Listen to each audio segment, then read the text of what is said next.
2013 est une année, j'allais dire comme les autres, mais un peu plus que les autres, j'ai l'impression, puisqu'on a une activité assez dense et assez riche. Quelques chiffres, donc je rappelle qu'on est 29 000 inscrits sur le nord de l'Italie, 29 000 Français inscrits enregistrés au consulat sur le nord de l'Italie. Ce sont 10 000 personnes qui sont venues cette année au consulat pour soit faire une démarche administrative de n'importe quel ordre, mais demander un acte ou demander des documents. Ce sont 8 000 actes ou documents d'identité ou de voyage qui ont été délivrés dans une activité effectivement qui est en 2 ans, on a 20% de plus d'activité. Je crois qu'il y a très sincèrement des événements très forts qui sont rituels, c'est-à-dire c'est la remise des diplômes de l'ESABAC. L'ESABAC, qu'est-ce que c'est? L'ESABAC, c'est une double certification, esame di Stato, baccalauréat italien, et le baccalauréat français. Ce sont 10 000 étudiants italiens dans les lycées italiens, donc en Italie en général, mais en particulier il y a 50 lycées en Lombardie, qui offrent aux jeunes étudiants la possibilité de suivre les filières de baccalauréat italien ou français, et donc ensuite d'avoir ces diplômes. L'ESABAC a connu une expansion formidable en 3 années d'existence. Ce sont 1000 étudiants actuellement dans les lycées de Lombardie, 10 000 dans l'ensemble de l'Italie.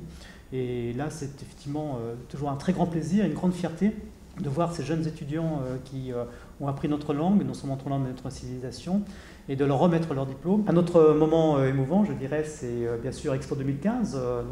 C'est un feuilleton qui est appelé à perdurer même au-delà de 2015, parce que l'idée de l'exposition universelle, c'est qu'il en reste des traces. C'est pas seulement une vitrine sur le moment, mais ça sera aussi l'occasion de partenariats sur le long terme.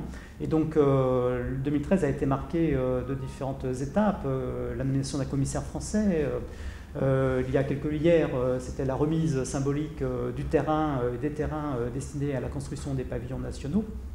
Et donc là aussi, c'est une fantastique opportunité pour non seulement, j'allais dire, montrer que ce soit une vitrine commerciale de la France, c'est pas ça selon le but, mais c'est aussi d'intéresser la communauté française à ce qu'elle s'associe à cet événement, à ce que ça s'approprie l'événement, qu'elle participe à toute l'animation culturelle, scientifique, économique qui aura lieu pendant les 6 mois de l'exposition universelle 2015.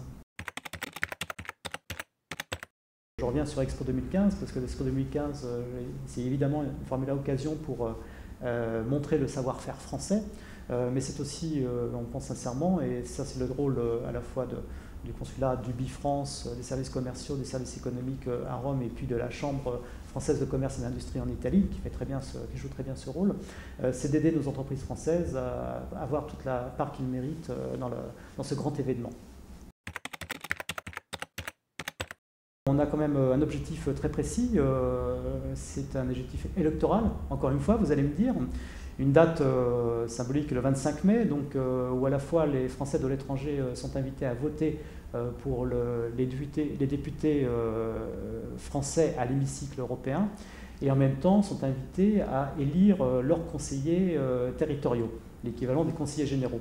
Sachant que ces conseillers, des Français de l'étranger, ces conseillers, j'allais dire territoriaux, liés au pays, à l'Italie, siégeront dans une assemblée des Français de l'étranger qui, à son tour, élira des sénateurs.